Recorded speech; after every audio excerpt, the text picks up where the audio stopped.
500 chicken আছে। চিকেনগুলোকে আমি আগে থেকে ধুয়ে নিয়ে নুন, হলুদ, তেল, গরম মশলার গুঁড়ো আর গোলমরিচের গুঁড়ো দিয়ে ভালো করে ম্যারিনেট করে রেখেছি 30 মিনিটের জন্য। এখানে পেঁয়াজ, রসুন, আদার টুকরো, কাঁচা লঙ্কা আর আলু নিয়ে নিয়েছি। এখানে তেজপাতা আর গোটা জিরে নিয়েছি সম্বারের জন্য। এছাড়া হলুদ, নুন আর গরম মশলার গুঁড়ো নিয়ে নিয়েছি। আমাদের যেহেতু আলু খেতে পছন্দ করে তাই আলু দিয়েছি, আপনারা না দিলেও পারবেন। পেঁয়াজগুলোকে ধুয়ে কুচিয়ে নিয়েছি। রসুন, আদা, লঙ্কা সবই ভালো করে ধুয়ে রসুন ছাড়িয়ে নিয়েছি। আলুগুলোকে খোসা ছাড়িয়ে টুকরো করে কেটে নিয়েছি। এবার আলুগুলোকেও ধুয়ে নিয়েছি। এবার কড়াইতে তেল দিয়ে এখানে আমি 8টা মতো গোটা গোলমরিচ ফোড়ন দিয়ে এখানে একে একে রসুন, কাঁচা লঙ্কা দিয়ে একটু নাড়াচাড়া করে আদাটাকে ছুরির সাহায্যে টুকরো করে কেটে দিয়ে দিলাম। এগুলো একটু ভাজা ভাজা হলে কুচিয়ে রাখা পেঁয়াজ দিয়ে দিলাম। পেঁয়াজগুলোকেও ভালো করে নাড়াচাড়া করে মিশিয়ে নিয়ে একটু ঢাকা দিয়ে দিলাম। এখানে কিন্তু আমি নুন ব্যবহার করিনি, হলুদও ব্যবহার করিনি।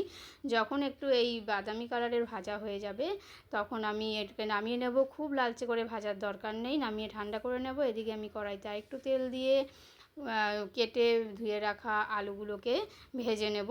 আলুগুলোকে দিয়ে তার মধ্যে নুন, হলুদ দিলাম, দিয়ে ভালো করে নাড়াচাড়া করে এটাকে আমি একটুখানি ঢেকে নেব যাতে আলু ভাজার সাথে সাথে সেদ্ধ হয়ে যায়। আমার ওদিকে ভাজা মশলাগুলো ঠান্ডা হয়ে গেছে, আমি পাটার মধ্যে ওগুলোকে বেটে নিচ্ছি।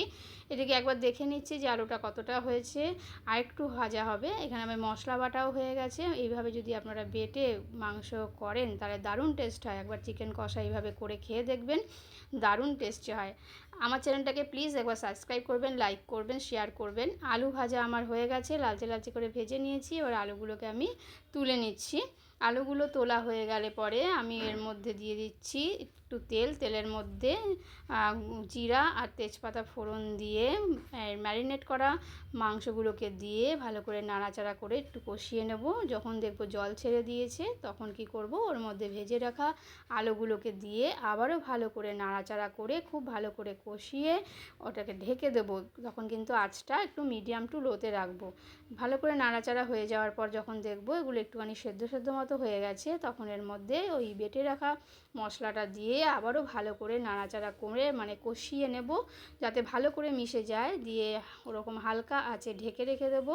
এবার দেখুন আমার মাংসের থেকে তেল ছেড়ে দিয়েছে। আমার একটু নুনের দরকার ছিল, এই জন্য নুন আর গরম মশলার গুঁড়ো দিলাম, একটু ঝাল লাল লঙ্কার গুঁড়ো দিলাম। আপনারা যদি লঙ্কা একটু বেশি ঝাল খেতে পছন্দ করেন একটু দিয়ে নেবেন।